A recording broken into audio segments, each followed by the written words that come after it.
Hey everyone, this is Dave here. So, Gran Turismo Sport then. It represents a generational leap over Gran Turismo 6. The visual boost is certainly clear to see, with the game making use of modern rendering technology. Graphical quality in all areas from lighting to effects work is considerably upgraded, to the point where we're looking at a completely new game from that perspective.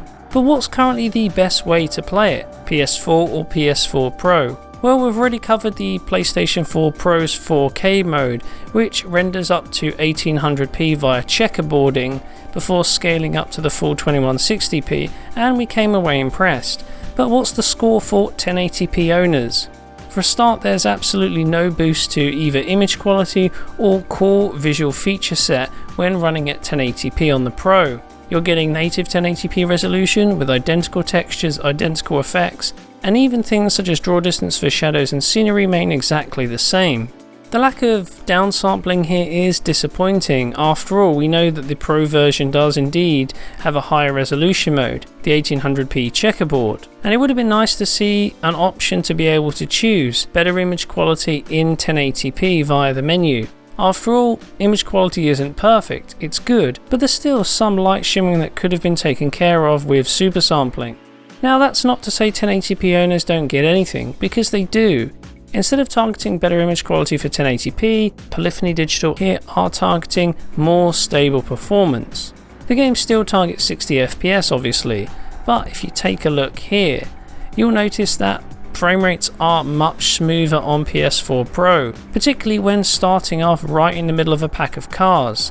Here, base PlayStation 4 fails to hit 60 FPS consistently, with drops down to the low 50s, high 40s, resulting in visible stutter on screen along with a reduction in controller response. It's only temporary, but it means that you're not getting a consistent, slick 60 FPS gameplay experience on base hardware, whereas on PS4 Pro, a lot of these drops are completely cleaned up. There are a few 1 to 2 FPS dips here, but these don't last long and are very rare. Mostly it's a solid 60 FPS on the Pro. The way the sport mode in the beta is set up means that we couldn't get a large wealth of direct like-for-like captures. But from what we've seen so far, the Pro definitely offers up a smoother, more stable experience at 1080p, and it's close enough to a solid 60 FPS experience that the occasional 1 or 2 FPS drops don't really matter. Base hardware also performs well once you're outside of the pack of cars. With only 1 or 2 vehicles on screen, a solid 60 FPS is assured, but obviously that level of performance isn't sustainable across the entire race.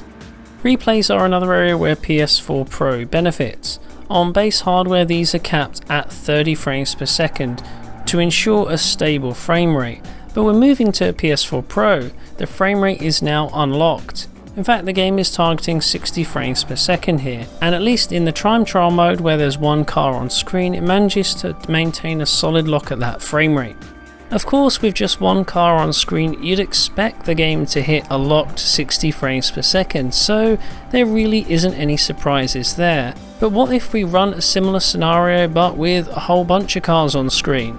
Well, in this case, the game doesn't quite hit a solid 60 FPS, and in terms of performance, frame rates here are actually quite similar to the game running on base hardware in terms of general gameplay, so dips down to the low 50s, high 40s. Naturally, replays are more demanding than gameplay, and as PS4 Pro doesn't quite get an absolute lock at 60 FPS, it's not surprising that there are more noticeable drops in performance when viewing these scenes.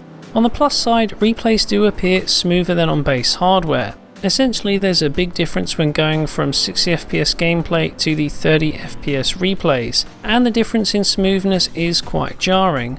But on the Pro, even though replays do suffer from more stutter than gameplay, which is generally very smooth, on the whole the experience feels a lot more consistent all round. So between the two, yes, if you have a PS4 Pro, that's the best way to play the game. Even at 1080p, that extra performance definitely makes a difference.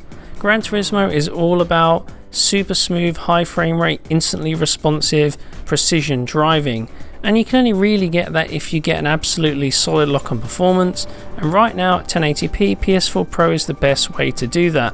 Even if you are a 1080p owner, you do get better performance, and you're also covered if you've got a 4K TV, even if not all options are available to all users.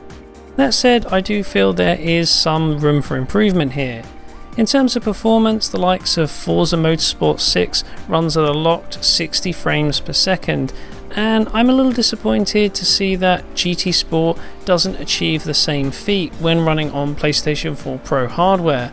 Don't get me wrong, performance during gameplay is still very good, but it would be nice to get an absolutely consistent experience throughout. That really is the benchmark to match. But for now, it's a promising start, and I look forward to seeing how the final game turns out.